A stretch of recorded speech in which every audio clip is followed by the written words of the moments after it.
ഏവർക്കും ബുക്ക് ഷെൽഫിലേക്ക് സ്വാഗതം. മറവി എന്ന നീലാകാശം കാണിക്കാതെ മനസ്സെന്ന പുസ്തകത്തിനുള്ളിൽ കരുതി വെച്ച ഓർമ്മകളുടെ മയിൽപ്പീലി തുണ്ടുകൾ അക്ഷരങ്ങളെ പെറ്റുകൂട്ടിക്കൊണ്ടിരിക്കുന്നു. ഇന്ന് ബുക്ക് ഷെൽഫിലൂടെ നാം പരിചയപ്പെടുന്നത് മയിൽപ്പീലി മനുഷ്യർ എന്ന പുസ്തകമാണ്. നിബിൽ കുരിശിങ്കൽ എന്ന അച്ഛനാണ് ഈ പുസ്തകം എഴുതിയിരിക്കുന്നത്. 2018 ഓഗസ്റ്റിലാണ് ഈ പുസ്തകം പുറത്തിറങ്ങിയിരിക്കുന്നത്.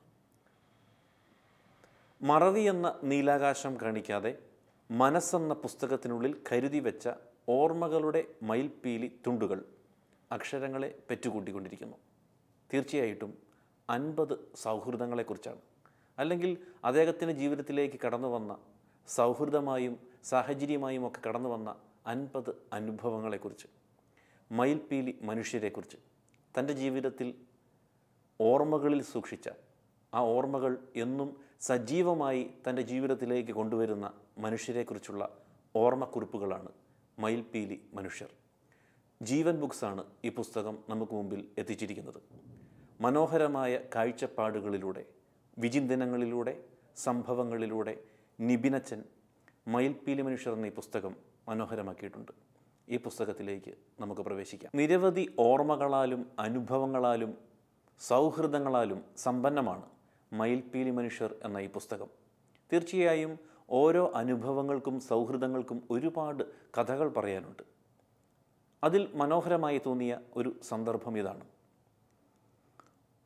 ഉറക്കെ വെച്ചിരിക്കുന്ന പാട്ടിൻ്റെ താളത്തിൽ വണ്ടിയിലുള്ള കുട്ടികളെല്ലാം ഡാൻസ് ചെയ്ത് ഇളകി മറിയുകയാണ്. അടിച്ചു പൊളിക്കാൻ ഒരു ദിവസം കിട്ടിയതിൻ്റെ സന്തോഷം എല്ലാ കുട്ടികളുടെയും മുഖത്തുണ്ട്. നല്ല തിരക്കുള്ള റോഡിലൂടെ ഞങ്ങളുടെ വണ്ടി വേഗത്തിൽ പോയിക്കൊണ്ടിരിക്കുകയാണ്. പെട്ടെന്നാണ് അപായ സൂചനയുടെ ഹോൺ മുഴക്കിക്കൊണ്ട് ഒരു ആംബുലൻസ് റോഡിൻ്റെ ഒരു വശത്തുകൂടി പാഞ്ഞുപോയത്.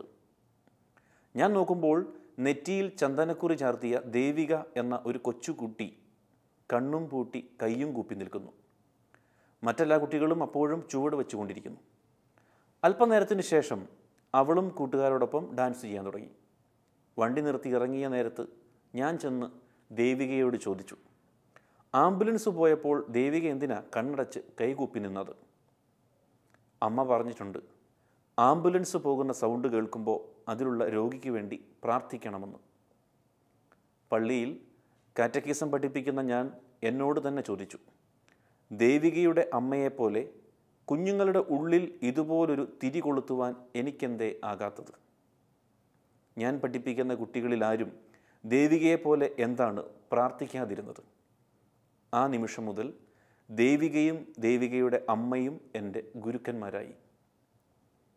കുഞ്ഞനുഭവത്തിൽ നിന്നും എഴുത്തുകാരൻ നമുക്ക് മുമ്പിൽ വെളിപ്പെടുത്തി തരുന്ന അനുഭവങ്ങളുടെ അല്ലെങ്കിൽ അർത്ഥതലങ്ങളുടെ ഒരു വലിയ മാസ്മരിക ലോകത്തേക്കാണ്. തീർച്ചയായും ഈ അനുഭവങ്ങളൊക്കെ ഇതൊരു ഉദാഹരണം മാത്രമാണ്. നമ്മെ ചിന്തിപ്പിക്കുന്നതും കൂടുതൽ അനുഭവങ്ങളിലേക്ക് അവയെ ചേർത്തു പിടിക്കാൻ നമ്മെ പ്രേരിപ്പിക്കുന്നതുമാണ്. അതുകൊണ്ട് തന്നെയാണ് ഓരോ മനുഷ്യരിലും ഒരു മയിൽപ്പീലി പോലെ ജീവിതത്തിലേക്ക് എന്തെങ്കിലുമൊക്കെ നന്മകളെ പെറ്റുപെരുകാൻ പ്രേരിപ്പിക്കുന്ന വണ്ണം ഓരോ മനുഷ്യരും മയിൽപ്പീലികളായി നമ്മുടെ ജീവിതത്തിലൂടെ കടന്നു പോകുന്നത്. അതുകൊണ്ടാണ് ഈ എഴുത്തുകൾക്ക് ഇത്ര ദൃഢത. മയിൽപ്പീലി മനുഷ്യർ എന്ന ഈ പുസ്തകത്തിൽ 50 അനുഭവങ്ങളാണ്, 50 ചിന്തകൾ. തീർച്ചയായും നമ്മുടെ ജീവിതയാത്രയിൽ ചേർത്ത് പിടിക്കാവുന്ന വിധത്തിൽ അത്രമാത്രം ലളിതമായാണ് ഈ പുസ്തകം നമുക്ക് മുമ്പിൽ അവതരിപ്പിച്ചിരിക്കുന്നത്. അത് എഴുത്തുകാരൻ്റെ വിജയം തന്നെയാണ്. അവതാരികയിൽ ജോസഫ് അന്നക്കുട്ടി ജോസ് എഴുതുന്നു, എവിടെയോ വായിച്ചതുപോലെ ഒന്നെങ്കിൽ മറ്റുള്ളവർക്ക് വായിക്കാൻ കൊള്ളാവുന്ന വിധം എന്തെങ്കിലും എഴുതുക, അല്ലെങ്കിൽ മറ്റുള്ളവർക്ക് എഴുതാൻ തോന്നത്തക്ക വിധം നല്ല രീതിയിൽ ജീവിക്കുക. മയിൽപ്പീലി മനുഷ്യരിൽ ഇവ രണ്ടുമുണ്ട്. ഒന്ന് എഴുത്തുകാരനും, 2 അയാളുടെ എഴുത്തുകളും. തീർച്ചയായും ഓരോ അധ്യായങ്ങളും ഓരോ ചൂണ്ടുപലകകളാണ്. ജീവിതത്തിലേക്ക് നമുക്ക് സ്വീകരിക്കാവുന്ന ചില നന്മകളുടെ ശേഖരം. അതിങ്ങനെയാണ് തുടങ്ങുക. സ്നേഹിക്കുക എന്നത് അത്ര പ്രയാസമേറിയ കാര്യമല്ല. പക്ഷേ ക്രിസ്തു സ്നേഹിച്ചതുപോലെ സ്നേഹിക്കാൻ ഒരുങ്ങുമ്പോഴാണ് നെഞ്ചിനകത്ത് പൊള്ളലും നീറ്റലുമൊക്കെ പിറവികൊള്ളുന്നത്. തീർച്ചയായും ക്രിസ്തു സ്നേഹിച്ചതുപോലെ സ്നേഹിക്കാൻ വെമ്പൽ കൊള്ളുക എന്ന ഒരു ഓർമ്മപ്പെടുത്തൽ അങ്ങനെ തുടങ്ങുമ്പോഴാണ് തീർച്ചയായും നെഞ്ചിനകത്ത് പൊള്ളലും നീറ്റലുമൊക്കെ പിറവി കൊള്ളുന്നത്. അതങ്ങനെ തന്നെയാണ്. ജീവിതത്തിൻ്റെ പച്ചയായ യാഥാർത്ഥ്യങ്ങളിലേക്ക് ഇറങ്ങിച്ചെല്ലുമ്പോൾ മാത്രമാണ് ക്രിസ്തു സ്നേഹിച്ചതുപോലെ നമുക്ക് സ്നേഹിക്കാൻ പറ്റുന്നത്. അവിടെ നീറ്റലും പൊള്ളലുമൊക്കെ ഉണ്ടാകും. തീർച്ചയായും നാം ഓരോരുത്തരും അനേകം ആളുകളെ സ്നേഹിക്കുന്നുണ്ട്. പക്ഷേ വലുതും ചെറുതുമായ ചില മുറിവുകളുണ്ടായപ്പോൾ, തെറ്റിദ്ധാരണകൾ ഉടലെടുത്തപ്പോൾ ചിലരെ നാം അകറ്റി നിർത്തി, ചിലർ നമ്മെയും. തീർച്ചയായും നാം ഓരോരുത്തരും അനേകം ആളുകളെ സ്നേഹിക്കുന്നുണ്ട്. പക്ഷേ വലുതും ചെറുതുമായ ചില മുറിവുകളുണ്ടായപ്പോൾ, തെറ്റിദ്ധാരണകൾ ഉടലെടുത്തപ്പോൾ ചിലരെ നാം അകറ്റി നിർത്തി, ചിലർ നമ്മെയും.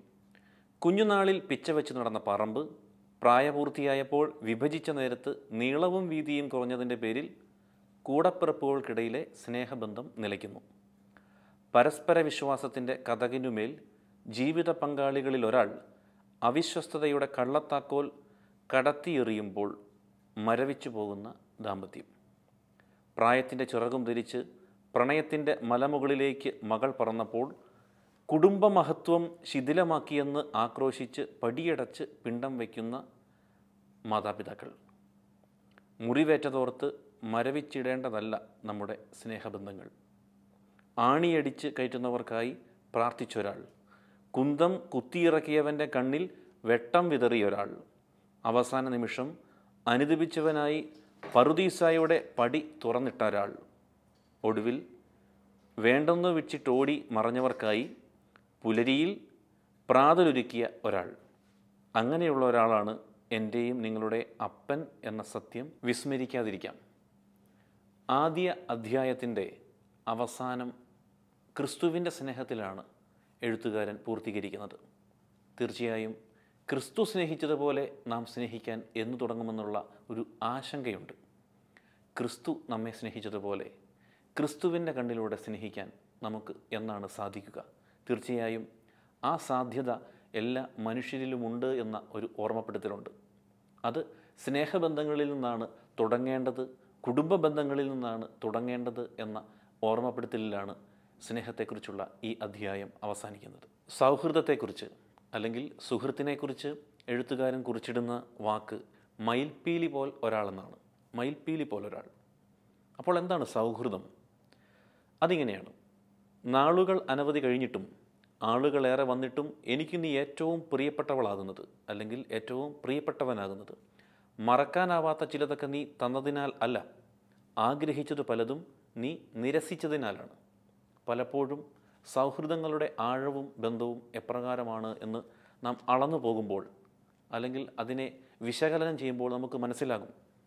നമ്മുടെ ഇഷ്ടങ്ങൾ നിറവേറ്റുമ്പോൾ മാത്രമല്ല, ചില നമ്മുടെ ഇഷ്ടങ്ങൾ അനിഷ്ടങ്ങളാണെന്ന് സുഹൃത്തിന് തിരിച്ചറിയുമ്പോഴാണ് സൗഹൃദത്തിൻ്റെ ആഴം നമ്മുടെ ജീവിതത്തിൽ ഏറ്റവും കൂടുതൽ ദൃഢമാകുന്നത്. അവനാണ് മയിൽപ്പീലി മനുഷ്യൻ. പിന്നീട് വരുന്നത് കുമ്പസാരത്തെക്കുറിച്ചുള്ള ഓർമ്മകളാണ്. കുമ്പസാരത്തെക്കുറിച്ച് മനോഹരമായ ഒരു ചിന്ത എഴുത്തുകാരൻ പങ്കുവയ്ക്കുന്നത് ഇപ്രകാരമാണ്: ആദ്യ വെള്ളിയാഴ്ചകളിൽ അനുഷ്ഠിച്ചിടേണ്ട ആചാരമോ ആണ്ടിലൊരിക്കൽ നിവർത്തിച്ചിടേണ്ട ചടങ്ങോ ആയിരിക്കരുത് കുമ്പസാരം. പാപം കൊണ്ട് ഹൃദയം മുറിഞ്ഞെന്നറിയുമ്പോൾ ഉടൻ പുരട്ടേണ്ടൊരു അമൃതാണ് കുമ്പസാരം. അങ്ങനെയല്ലാത്തതെല്ലാം ആചാരങ്ങൾക്കൊപ്പം ഒഴുകിപ്പോകും. വെള്ളിയാഴ്ചകളിലും ആദ്യ വെള്ളിയാഴ്ചകളിലും രൂപപ്പെടുന്ന കനത്ത ക്യൂ വരെ കുമ്പസാരം നീട്ടാതിരുന്നുകൂടെ നമുക്ക്? ചോദ്യമാണ്. പലപ്പോഴും നമ്മുടെ കുമ്പസാരങ്ങളും പാപസങ്കീർത്തനങ്ങളുമൊക്കെ ആദ്യ വെള്ളിയാഴ്ചകളിലേക്കും വെള്ളിയാഴ്ചകളിലേക്കുമൊക്കെ നീളുന്നത് എന്തുകൊണ്ടാണ്? പാപബോധമില്ലാത്തത് കൊണ്ടല്ലേ? തീർച്ചയായിട്ടും പാപബോധമുണ്ടെങ്കിൽ, അല്ലെങ്കിൽ നസ്രത്തിലെ ആ മരപ്പണിക്കാരനെ അവൻ കടന്നുപോയ വഴികളിലോടൊപ്പം നമുക്കും പിന്തുടരാൻ സാധിക്കുമെങ്കിൽ, തീർച്ചയായിട്ടും ഇടറിപ്പോകുമ്പോൾ നസ്രത്തിലെ ആ മരപ്പണിക്കാരൻ നമ്മോട് പറയുന്ന സുവിശേഷമുണ്ട്: അവൻ്റെ കുമ്പസാരക്കൂട്ടിലേക്ക് തിരിച്ചു നടക്കുക എന്ന വലിയ സാക്ഷ്യം. തീർച്ചയായും അതാകണം ജീവിതത്തിൻ്റെ സാക്ഷ്യമെന്ന ഓർമ്മപ്പെടുത്തലാണ് എഴുത്തുകാരൻ നമുക്ക് മുമ്പിൽ വെച്ച് നീട്ടുന്നത്. ജീവിതത്തിൽ നാം സ്വീകരിക്കേണ്ട പാപസങ്കീർത്തനങ്ങളുടെ യാഥാർത്ഥ്യ ബോധവും അല്ലെങ്കിൽ ആ കൂദാശയെ എപ്രകാരം മനോഹരമാക്കണമെന്നുള്ള ഓർമ്മപ്പെടുത്തലും ഇതിലുണ്ട്. തീർച്ചയായും ഗൗരവത്തോടെ കാണേണ്ട ഒരു കൂദാശയാണ് കുമ്പസാരം. ആ കുമ്പസാരത്തെ ജീവിതത്തിലേക്ക് സ്വീകരിക്കുന്നത് എപ്രകാരമാണ് എന്ന ചിന്തയിലേക്കാണ് ഈ അധ്യായം നമ്മെ നയിക്കുന്നത്. മയിൽപ്പീലി മനുഷ്യർ എന്ന ഈ പുസ്തകം സമർപ്പിച്ചിരിക്കുന്നത് സ്നേഹിക്കുമ്പോൾ അടുപ്പം മാത്രമല്ല അകലവും വേണമെന്ന് പഠിപ്പിച്ച എൻ്റെ ആത്മമിത്രങ്ങൾക്ക് വേണ്ടിയാണ് ഈ പുസ്തകം സമർപ്പിച്ചിരിക്കുന്നത്. അത് സ്നേഹിക്കുമ്പോൾ അടുപ്പമല്ല അകലവുമുണ്ട് എന്ന യാഥാർത്ഥ്യ ബോധത്തിൽ നിന്നാണ്. ഉള്ളിൽ ഉരുവെടുത്തിട്ടുള്ളത് പ്രണയമാണെന്ന് പറയാൻ വരട്ടെ. ചിലതിനൊക്കെ പ്രണയത്തിൻ്റെ ശേലു മാത്രമേ ഉള്ളൂ, സോളില്ല. അതുകൊണ്ട് ആരോടെങ്കിലുമൊക്കെ ആത്മബന്ധം തോന്നുന്നുവെങ്കിൽ അതിനെ സൗഹൃദത്തിൻ്റെ സ്നാനം മുക്കുക, പ്രണയത്തിൻ്റെ അല്ല. പ്രണയത്തിൻ്റേതാകട്ടെ എത്ര എളുപ്പത്തിൽ സ്വന്തമാക്കാനും സാധിക്കില്ല. തീർച്ചയായിട്ടും സൗഹൃദത്തിൽ നനഞ്ഞു കയറാനുള്ള ഒരു ഓർമ്മപ്പെടുത്തലുണ്ട്. സൗഹൃദങ്ങൾ എത്രമാത്രം വിശുദ്ധമാണ് എന്ന് പരിശോധിക്കാനുള്ള ഓർമ്മപ്പെടുത്തലും എഴുത്തുകാരൻ നമുക്ക് മുമ്പിൽ വെച്ച് നിർത്തുന്നുണ്ട്. അതുകൊണ്ട് തന്നെ അദ്ദേഹം ജീവിതത്തിൽ നിന്ന് പറയുകയാണ്, സ്നേഹിക്കുമ്പോൾ അടുപ്പം മാത്രമല്ല അകലവും വേണമെന്ന് സൗഹൃദം പഠിപ്പിക്കുകയാണ്. അടുത്തു നിൽക്കുമ്പോഴല്ല, അകലത്തിലും സൗഹൃദത്തിനും സ്നേഹത്തിനുമൊക്കെ സ്ഥാനമുണ്ട് എന്ന ഓർമ്മപ്പെടുത്തൽ. എഴുത്തുകാരൻ പറയുകയാണ്, വിശപ്പാണ് ഏറ്റവും വലിയ സത്യം. വിശപ്പൊരു യാഥാർത്ഥ്യം തന്നെയാണ്. പിന്നീട് വരുന്നത് അദ്ദേഹത്തിൻ്റെ തന്നെ ഒരു മനോഹരമായ കവിതയാണ്, ബാക്ടീരിയ എന്ന പേരിൽ. മണ്ണെണ്ണ വിളക്കിൻ്റെ വെട്ടത്തിലിരുന്ന് അന്തിക്ക് കഞ്ഞി കുടിച്ചെഴുന്നേറ്റ് പോകാൻ നേരം തുടയിൽ ഒരു പിച്ച് തന്നിട്ട് അപ്പൻ എന്നോട് പറഞ്ഞു, നിന്റെ അപ്പൻ അധ്വാനിച്ച അന്നമല്ലിത്, ദൈവം തന്ന പൊന്നാണ്, ചോറ് താഴെ കളയരുത്, പെറുക്കി തിന്ന്. വെളുവെളുത്ത മാർബിൾ തീന്മേശയിലിരുത്തി അമ്മ കുഞ്ഞിന് പാപ്പം കൊടുക്കുകയാണ്. താഴെ ചിതറിത്തെറിച്ച ചെറുമണി ചോറെടുത്ത് കുഞ്ഞു തൻ്റെ വായിലേക്ക് വെക്കവേ ആ ചെറുമണി ചോറ് തട്ടിത്തെറിപ്പിച്ച് ആ അമ്മ പറഞ്ഞു, നോ ബാക്ടീരിയ. വിശക്കുന്നവൻ്റെ മുന്നിലും വിശപ്പറിഞ്ഞവൻ്റെ മുന്നിലും അന്നം ദൈവമാണ്. വിശക്കാത്തവൻ്റെയും വിശപ്പറിഞ്ഞിട്ടില്ലാത്തവൻ്റെയും മുന്നിൽ ദൈവം ബാക്ടീരിയയും. നിരവധി ചിന്തകളിലൂടെ നമ്മെ കൊണ്ടുപോകുന്ന കവിത. വിശക്കുന്നവൻ്റെ മുന്നിലും വിശപ്പറിഞ്ഞവൻ്റെ മുന്നിലും അന്നം ദൈവമാണ്. വിശക്കാത്തവൻ്റെയും വിശപ്പറിഞ്ഞിട്ടില്ലാത്തവൻ്റെയും മുന്നിൽ ദൈവം ബാക്ടീരിയയും. നമുക്ക് ചിന്തിക്കാനുള്ള ഒരു ഓപ്ഷനാണ്. അല്ലെങ്കിൽ ഇതിലെ ദൈവത്തിൻ്റെ സാധ്യത എവിടെയാണ് എന്ന് തിരിച്ചറിയാനുള്ള ഒരു ഓപ്ഷനുണ്ട്. വിശക്കുന്നവൻ്റെ മുന്നിലും വിശപ്പറിഞ്ഞവൻ്റെ മുന്നിലും അന്നം ദൈവമാകുമ്പോൾ വിശക്കാത്തവൻ്റെയും വിശപ്പറിഞ്ഞിട്ടില്ലാത്തവൻ്റെയും മുന്നിൽ ദൈവം ബാക്ടീരിയയാണ്. നമുക്ക് അന്നം എന്താണ്? ചിന്തിച്ചു നോക്കാനും തിരിച്ചറിയാനുമുള്ള ഓർമ്മപ്പെടുത്തലായി എഴുത്തുകാരൻ ഒരു ചോദ്യചിഹ്നമായി നമുക്ക് മുമ്പിൽ ഉയർത്തിയിരിക്കുകയാണ്. എപ്പോഴാണ് നമ്മുടെ പ്രാർത്ഥനകൾ സംഭവിക്കുന്നത്? അല്ലെങ്കിൽ എങ്ങനെയാണ് നാം പ്രാർത്ഥിക്കുന്നത്? സാഹചര്യങ്ങളനുസരിച്ച് അനുഭവങ്ങളുടെ കയ്പുനീർ നുകരുന്നതിൻ്റെ ഭാഗമായി അങ്ങനെയൊക്കെയാണ് നമ്മുടെ പ്രാർത്ഥനകൾ നീളുന്നത്, അല്ലെങ്കിൽ പ്രാർത്ഥനകൾക്ക് ഒരു കാരണമുണ്ടാകുന്നത്. പിരിമുറുക്കങ്ങളാൽ പ്രാണൻ പിടഞ്ഞപ്പോഴാണ് എൻ്റെ പ്രാർത്ഥനകൾ പൊട്ടിക്കരച്ചിലുകളായി മാറിയത്.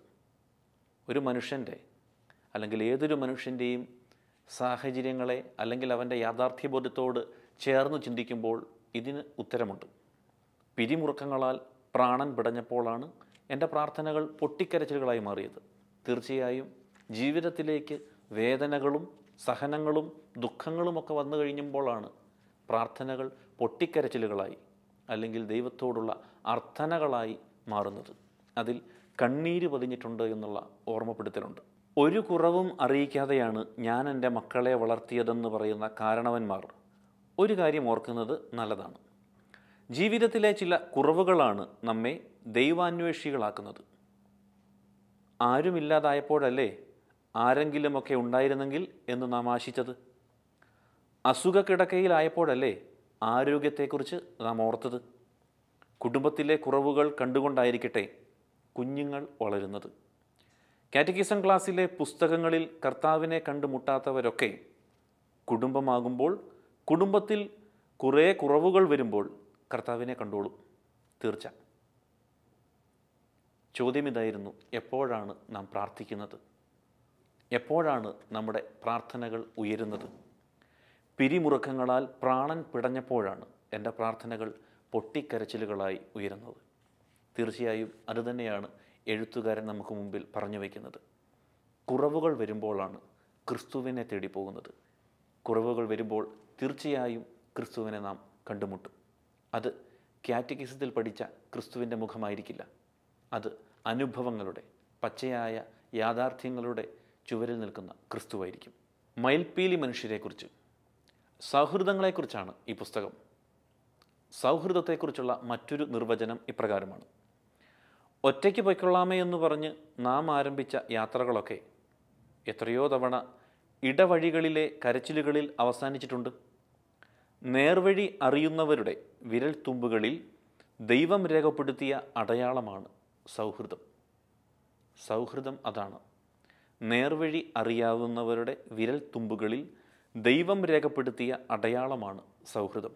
ജീവിത വഴികളിൽ ആരെങ്കിലും ഒറ്റപ്പെട്ട് നിൽക്കുന്നുണ്ടെങ്കിൽ തീർച്ചയായും ഒരു സുഹൃത്തിൻ്റെ കരം പിടിക്കുക. അത് നേർവഴി അറിയാവുന്നവരുടെ കരമാകുക എന്നുള്ള ഓർമ്മപ്പെടുത്തൽ മാത്രമാണ് എഴുത്തുകാരൻ നമുക്ക് മുമ്പിൽ വയ്ക്കുന്നത്. കാരണം നേർവഴി അറിയാവുന്നവനാണ് മയിൽപ്പീലി മനുഷ്യൻ, സുഹൃത്ത്. അവൻ്റെ നന്മയുടെ ശേഷിപ്പുകളിൽ സ്നേഹമുണ്ട്, വാത്സല്യമുണ്ട്, കരുണയുണ്ട്. അതൊക്കെ ജീവിതത്തിലേക്ക് സ്വീകരിക്കുമ്പോൾ മാത്രമാണ് നമുക്ക് നല്ല ചങ്ങാതിമാരെ ലഭിക്കുക. അപ്പോൾ നാം നേർവഴി അറിയാവുന്ന, നേർവഴിക്ക് നയിക്കാവുന്ന നല്ലൊരു സുഹൃത്തായി നമ്മളും മാറുകയാണ്. പുരോഹിതനായ എഴുത്തുകാരൻ സൗഹൃദത്തെ, അല്ലെങ്കിൽ ഒരു നല്ല ചങ്ങാതിയെ മനോഹരമായി വർണ്ണിച്ചിരിക്കുകയാണ് കണ്ണാടിപ്പൊട്ട് എന്ന അധ്യായത്തിലൂടെ. ആരാണ് കണ്ണാടിപ്പൊട്ട്? അത് അദ്ദേഹത്തിൻ്റെ ഒരു ചങ്ങാതിയാണ് എന്നുള്ള ഓർമ്മപ്പെടുത്തൽ. ഇപ്രകാരമാണ് ആ അധ്യായം അവസാനിപ്പിക്കുന്നത്. അതാണ് കൂടുതൽ മനോഹരമായിരിക്കുന്നത്. ഇടറി വീഴാൻ സാധ്യതയുള്ള ചില നേരത്തൊക്കെ നിന്നെപ്പോലുള്ള മാലാഖമാരുടെ മുഖം മനസ്സിലേക്ക് ഓടിയെത്താറുണ്ട്. തിരിഞ്ഞു നടക്കാനുള്ള വലിയ ബലമാണ് അതെനിക്ക്. പ്രിയ സുഹൃത്തെ, പൗരോഹിത്യം ഒരു നിസ്സാര കാര്യമല്ല എന്ന് എന്നെ ഓർമ്മിപ്പിച്ചതിന് നന്ദി. കുമ്പസാരക്കൂടെന്ന് വിളിച്ച് എന്നെ സ്നേഹിക്കുന്ന പ്രിയ കൂട്ടുകാരാ, എൻ്റെ ഉള്ളിലെ ഒരു കണ്ണാടി പൊട്ടാണ് നീ. അതിൽ ഞാൻ എന്നെ തന്നെ കാണുന്നു, കുറേ കൂടി വ്യക്തമായി. എപ്രകാരമാണ് നമ്മുടെ സൗഹൃദത്തിൻ്റെ ആഴമെന്നൊക്കെ നിബിനച്ചൻ ഈ അധ്യായത്തിലൂടെ നമ്മെ ഓർമ്മിപ്പിക്കുന്നുണ്ട്. എന്നെ ഒത്തിരി സ്നേഹിക്കുന്ന എൻ്റെ പ്രിയ കൂട്ടുകാരാ, എൻ്റെ ഉള്ളിലെ ഒരു കണ്ണാടി പൊട്ടാണ് നീ എന്നാണ് തൻ്റെ ചങ്ങാതിയെ അദ്ദേഹം വിളിക്കുന്നത്. അതിൽ ഞാൻ എന്നെ തന്നെ കാണുന്നു, കുറേ കൂടി വ്യക്തമായി കാണുന്നുവെന്നാണ് എഴുത്തുകാരൻ നമുക്ക് മുമ്പിൽ പറഞ്ഞു വയ്ക്കുന്നത്. തീർച്ചയായും നമ്മുടെ ചങ്ങാത്തങ്ങൾ, നമ്മുടെ സൗഹൃദങ്ങളൊക്കെ എപ്രകാരം വ്യക്തിപരമായി ആഴത്തിലാണ് എന്നുള്ള ഒരു ചിന്തയിലേക്ക് ഈ അധ്യായം നമ്മെ കൊണ്ടുപോകുന്നുണ്ട്. കണ്ണാടി പൊട്ടുപോലെ, അല്ലെങ്കിൽ നമ്മുടെ ജീവിതത്തിൻ്റെ ചിന്തകളും ഓർമ്മകളും നമ്മുടെ ദുഃഖങ്ങളും വേദനകളുമൊക്കെ പരസ്പരം ഏറ്റെടുക്കാനും അല്ലെങ്കിൽ പരസ്പരം ഓർത്തെടുക്കാനും പറ്റുന്നവനാണോ എൻ്റെ സുഹൃത്ത് എന്ന് നമുക്കൊന്ന് ചിന്തിക്കാം. ആ ഒരു ചിന്തയിലേക്ക് കണ്ണാടിപ്പൊട്ട് എന്ന ഈ അധ്യായം നമ്മെ കൊണ്ടുപോകും. ജീവിതത്തിൽ നാം സ്വീകരിക്കേണ്ട ഹൃദയഭാവമായ എളിമയെക്കുറിച്ച് നിബിനച്ചൻ ഇങ്ങനെയാണ് പറഞ്ഞു വയ്ക്കുക: അധികാരത്തിൻ്റെ ചുവന്ന ചെങ്കോൽ വേണ്ടെന്നു വച്ച് തുന്നലില്ലാത്ത മേലങ്കി പണിത ഭൂമിയുടെ ചക്രവർത്തിയായിരുന്നു ക്രിസ്തു. അവൻ്റെ ശിരസിൽ എളിമയുടെ മകുടവും. ക്രിസ്തുവിൻ്റെ അപ്പോസ്തോലനായ ഫ്രാൻസിസ് പാപ്പയും നമുക്ക് മുന്നിൽ താഴ്ന്നു തന്നെ നിൽക്കുകയാണ്. അവർക്കൊക്കെ താഴെയായിരുന്നിട്ട് കൂടി നാം ആരെയൊക്കെയോ ചവിട്ടി ഉയരാൻ നോക്കുന്നത് എത്ര വിഡ്ഢിത്തമാകും.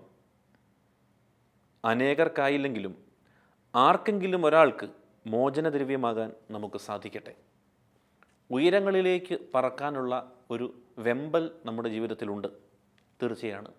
പക്ഷേ ആർക്കെങ്കിലുമൊക്കെ എളിമയുടെ മകുടമാകാൻ, മോചന ദ്രവ്യമാകാൻ നമുക്ക് സാധിക്കുമെങ്കിൽ, താഴ്ന്നു നിൽക്കാൻ, തോളോട് ചേർന്ന് നിൽക്കാതെ താഴ്ന്നു നിൽക്കാൻ നമുക്ക് സാധിക്കുമെങ്കിൽ, തീർച്ചയായും ക്രിസ്തുവിൻ്റെ ഹൃദയഭാവം നമ്മിൽ ജനിക്കുകയാണ് എന്ന ഓർമ്മയിലാണ് എഴുത്തുകാരൻ ഈ കുറിപ്പ് അവസാനിപ്പിക്കുന്നത്. ചുണ്ടനങ്ങാതെ ചിരിക്കാനും കണ്ണു നിറയാതെ കരയാനും കഴിയുന്ന ഭൂമിയിലെ പാവം മനുഷ്യനാണ് അപ്പൻ, മറ്റൊരു മയിൽപ്പീലി മനുഷ്യൻ. ചുണ്ടനങ്ങാതെ ചിരിക്കാനും കണ്ണു നിറയാതെ കരയാനും കഴിയുന്ന ഭൂമിയിലെ പാവം മനുഷ്യനാണ് അപ്പൻ. അമ്മയെക്കുറിച്ച് പറഞ്ഞ് നമ്മുടെ ജീവിതത്തിൽ നിരവധി ഭാവങ്ങൾ അല്ലെങ്കിൽ സ്വപ്നങ്ങളിലൂടെയുമൊക്കെ ഓർമ്മകളിലൂടെയുമൊക്കെ അമ്മയെക്കുറിച്ച് നാം വാചാലരാകും. പക്ഷേ അപ്പനെക്കുറിച്ച്, ഇടയ്ക്കൊക്കെ പെയ്യുന്ന ആ മഴയെക്കുറിച്ച് നാം വാചാലരാകാറില്ല. കാരണം അധികം ചിരിക്കാതെ, കണ്ണു നിറയാതെ കരയുന്ന അപ്പന്മാർ നമുക്കിടയിലുണ്ട്. ആ അപ്പന്മാരെക്കുറിച്ചുള്ള ഓർമ്മപ്പെടുത്തലാണ് നിലാവിലിരുന്ന് കരയുന്നവർ എന്ന അധ്യായം. ഈ അധ്യായത്തിൽ തീർച്ചയായും നമ്മുടെ പിതാക്കന്മാരുടെ വെമ്പലുണ്ട്, അവരുടെ വിഹുലതകളുണ്ട്, അവരുടെ സ്വപ്നങ്ങളുണ്ട്. അവരെ എപ്രകാരം നാം ജീവിതത്തോട് ചേർത്തു വയ്ക്കുന്നു എന്നുള്ളതാണ് ചോദ്യം.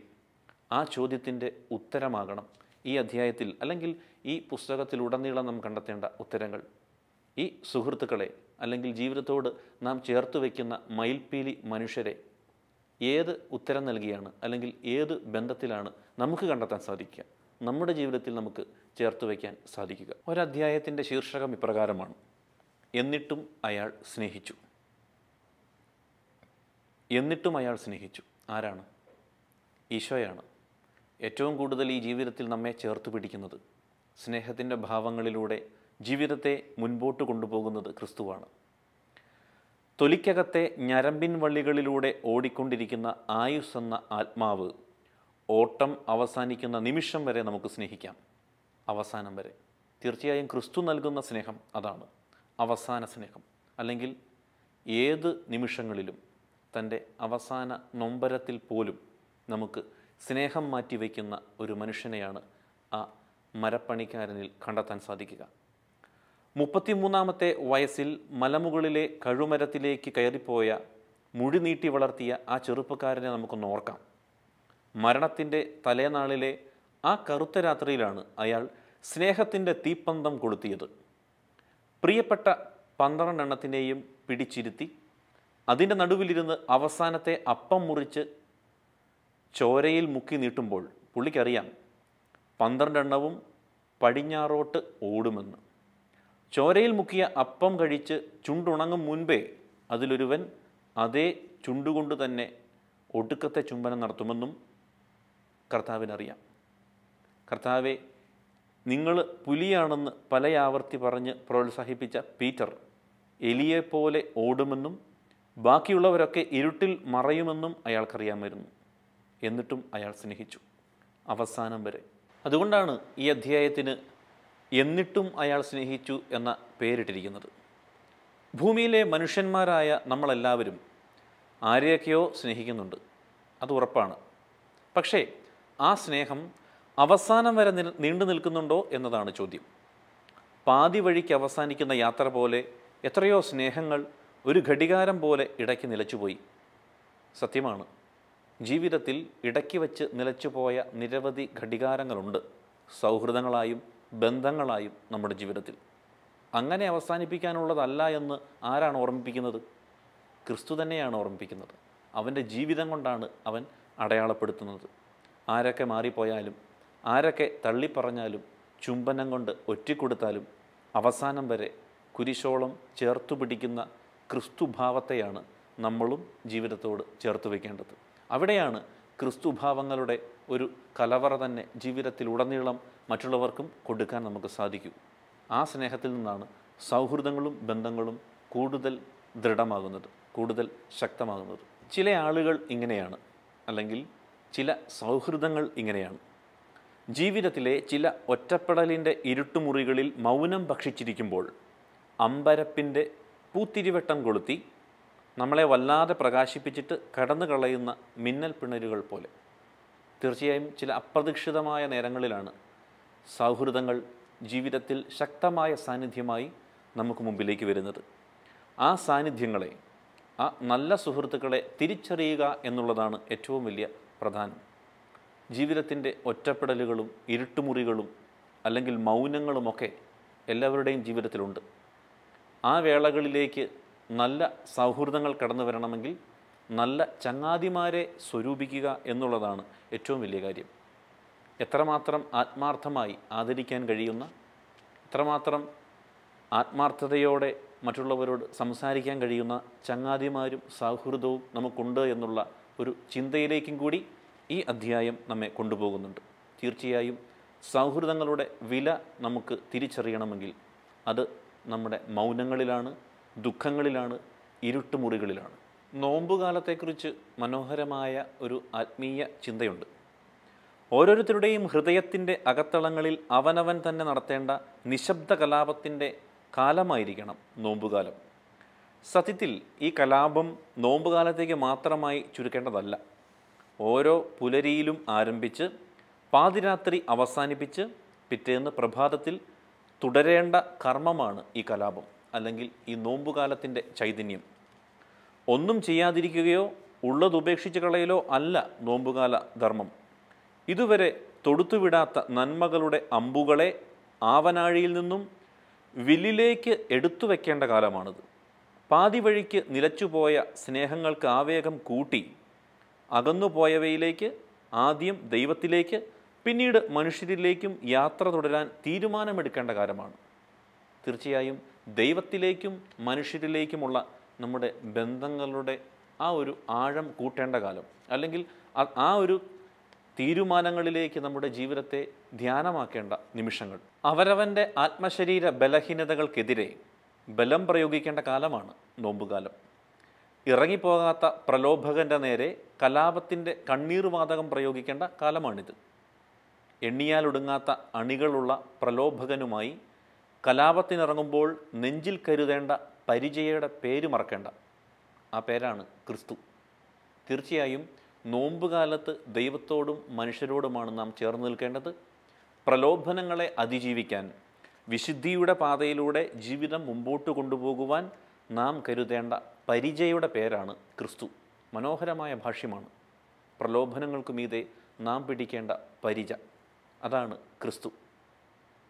ജീവിച്ചിരിക്കുന്ന സമയത്ത് കൂടെയുള്ളവരെ സ്നേഹിക്കാത്തവർക്ക് മരണത്തിനു ശേഷം അവരെ ഓർത്ത് കരയാനാകുന്നതെങ്ങനെ? ദുഃഖവെള്ളി ചിന്തയിൽ നിന്നാണ് ഈ ചോദ്യം. ജീവിച്ചിരിക്കുന്ന സമയത്ത് കൂടെയുള്ളവരെ സ്നേഹിക്കാത്തവർക്ക് മരണശേഷം അവരെ ഓർത്ത് കരയാൻ കഴിയുന്നത് എങ്ങനെ? ഓർസ്ലേത്തെ പെണ്ണുങ്ങളുടെ കണ്ണ് കലങ്ങിയതിന് ഒരൊറ്റ കാരണമേ ഉള്ളൂ. ഗാഗുൽത്തായിൽ നിന്ന് പറന്നുയർന്നത് അവരുടെ പ്രാണനായിരുന്നു എന്ന ഓർമ്മയിൽ. അവൻ്റെ പേരാണ് ക്രിസ്തു. തീർച്ചയായും സ്വന്തം കുടുംബത്തെയോർത്ത് കണ്ണീരൊഴുക്കാനാകാതെ ചുമ്മാ കർത്താവിനെ നോക്കി സെൻറ്റിയടിക്കുന്നതിൽ കുറച്ച് കപടതയില്ലേ എന്ന് തോന്നിപ്പോകുന്ന സമയമാണിത്. കള്ളുകുടിച്ച് വീട്ടിലെ പെണ്ണിനെയും പിള്ളേരെയും കരയിപ്പിക്കുന്ന കാരണവന്മാർക്ക് എങ്ങനെയാണ് കർത്താവിൻ്റെ ദുഃഖത്തിൻ്റെ പാനപാത്രം ചുണ്ടോട് ചേർക്കാൻ സാധിക്കുന്നത്, ദുഃഖവെള്ളിയാഴ്ച കരയാൻ സാധിക്കുന്നത്? തീർച്ചയായും കൺമുമ്പിലെ ബന്ധങ്ങളെയും സ്നേഹങ്ങളെയും ചേർത്ത് പിടിക്കാം, സ്നേഹിക്കാം. അപ്പോഴാണ് ക്രിസ്തുവിൻ്റെ മരണത്തോട് ചേർന്ന് നിന്നുകൊണ്ട് ആ മരണത്തിൽ ജീവിക്കാനും അത് രഹസ്യമാക്കി ജീവിതത്തിൻ്റെ മറ്റ് തുറകളിലേക്കും കൊണ്ടുപോകുവാനും നമുക്ക് സാധിക്കൂ. ആരുടെയെങ്കിലുമൊക്കെ ഉയർത്തെഴുന്നേൽപ്പിന് ഞാനും നീയും കാരണക്കാരായിരുന്നിട്ടുണ്ടെങ്കിൽ അവരുടെ ഓർമ്മകളുടെ ഇടിമിന്നൽ പ്രകാശത്തിൽ ധവളവസ്ത്രധാരികളായ ഞാനും നീയും നടന്നു നീങ്ങുന്നത് അവർ കാണും. അതാണ് എൻ്റെയും നിൻ്റെയും ഉയർപ്പ്. ആരുടെയെങ്കിലുമൊക്കെ ഉയർത്തെഴുന്നേൽപ്പിന് ഞാനും നീയും കാരണമായിട്ടുണ്ടോ എന്നുള്ളൊരു ചോദ്യമുണ്ട്. തീർച്ചയായും അപരൻ്റെ സ്വപ്നങ്ങൾക്ക് ചിറകുമുളയ്ക്കാൻ ഞാൻ കാരണമായിട്ടുണ്ടെങ്കിൽ, അവൻ്റെ വിജയങ്ങൾക്ക് ഞാൻ കാരണമായിട്ടുണ്ടെങ്കിൽ, അവൻ്റെ ഉയർപ്പിലേക്ക്, അവൻ്റെ സന്തോഷത്തിലേക്ക് എൻ്റെ ജീവിതവും ഭാഗമായി എന്നുള്ള ഓർമ്മപ്പെടുത്തലാണ്. അപ്പോഴാണ് ക്രിസ്തുവിൻ്റെ ഉയർപ്പിനെയൊക്കെ ഇതിനോട് അടയാളപ്പെടുത്താൻ നമുക്ക് സാധിക്കുക. അവൻ്റെ ജീവിതം പോലെ, ആ ഹൃദയഭാവം പോലെ നമ്മുടെ ജീവിതങ്ങളെ അത്ര സ്വീകാര്യതയോടെ, അത്ര ആത്മസമർപ്പണത്തോടെ മറ്റുള്ളവർക്ക് കൊടുക്കാൻ നമുക്ക് സാധിക്കൂ. പുസ്തകം അവസാനിക്കുന്നത് ഇപ്രകാരമാണ്: സത്യം പറഞ്ഞാൽ വീട്, രോഗം, മരണം, സങ്കടം, പരാജയം, ഇതിലൂടെയൊക്കെ നമ്മൾ കടന്നു പോകുമ്പോഴാണ് ആരൊക്കെയാണ് നമ്മുടെ നല്ല സുഹൃത്തുക്കൾ എന്ന് നാം തിരിച്ചറിയുന്നത്. ഒന്ന് തുറന്നു പറഞ്ഞില്ലെങ്കിൽ കൂടിയും ആ മൗനത്തിനകത്തും സ്വരവ്യതിയാനം ഉണ്ടെന്ന് തിരിച്ചറിയാൻ എല്ലാവർക്കും സാധിക്കണമെന്നില്ല. അങ്ങനെയുള്ളവരെ നാം തിരിച്ചറിയുന്ന സമയമാണ് ഒറ്റപ്പെടൽ. അങ്ങനെ ഒറ്റപ്പെടാതിരിക്കാൻ നമ്മളെ തേടി വരുന്നവരെ വിളിക്കേണ്ട പേരാണ് സുഹൃത്ത്, അല്ലെങ്കിൽ നിബിനച്ചൻ്റെ ഭാഷയിൽ മയിൽപ്പീലി മനുഷ്യർ. അങ്ങനെയൊരു മയിൽപ്പീലി മനുഷ്യനാകാൻ എനിക്കും നിങ്ങൾക്കും സാധിക്കുന്നുണ്ടോ? സൗഹൃദത്തെക്കുറിച്ചുള്ള, സ്നേഹത്തെക്കുറിച്ചുള്ള നിബിനച്ചൻ്റെ ഒരു കവിതയിൽ നിന്ന് ഈ പുസ്തകം നമുക്ക് അവസാനിപ്പിക്കാം. വല്ലപ്പോഴുമുള്ള സ്നേഹം. ദൈവമേ, ചില നേരങ്ങളിൽ എനിക്ക് നിങ്ങളോട് നല്ല സ്നേഹമാണ്, പക്ഷെ ചിലപ്പോൾ തീരെയില്ല. ചെറുപ്പത്തിൽ അമ്മയുണ്ടായിരുന്നപ്പോൾ ഞാൻ നിങ്ങളെ നോക്കിയിട്ടേയില്ല. അമ്മ മറഞ്ഞപ്പോൾ നോക്കിയതോ നിന്നെ മാത്രം. പുറത്തിറങ്ങാൻ അപ്പനുണ്ടായിരുന്നപ്പോൾ ഞാൻ നിന്റെ വിരൽ തേടിയിട്ടില്ല.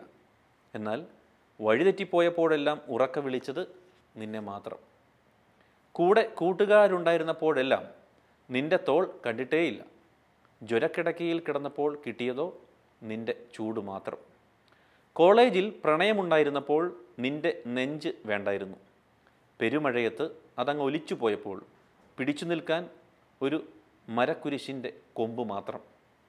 വിരലിൽ വിവാഹമോതിരവും കവിളിൽ കുസൃതി ചുംബനങ്ങളും കിട്ടിയപ്പോഴും നിനക്ക് വലിയ നന്ദിയൊന്നും പറഞ്ഞില്ല. ഒടുവിൽ അവരെ വളർത്തി ഞാൻ തളരാൻ തുടങ്ങിയപ്പോഴാണ് തുന്നലേൽക്കാത്ത മേലങ്കിയാൽ നീ എന്നെ ചേർത്തത്. സത്യത്തിൽ ഞാൻ നിന്നെയാണോ നീ എന്നെയാണോ കൂടുതൽ സ്നേഹിക്കുന്നത്? സത്യത്തിൽ ഞാൻ നിന്നെയാണോ നീ എന്നെയാണോ കൂടുതൽ സ്നേഹിക്കുന്നത്? ഈ തിരിച്ചറിവിൽ സൗഹൃദങ്ങളെ വീണ്ടെടുക്കാനും ക്രിസ്തുവെന്ന നല്ല ചങ്ങാതിയെ കൂട്ടുപിടിക്കാനും നമുക്ക് സാധിക്കട്ടെ.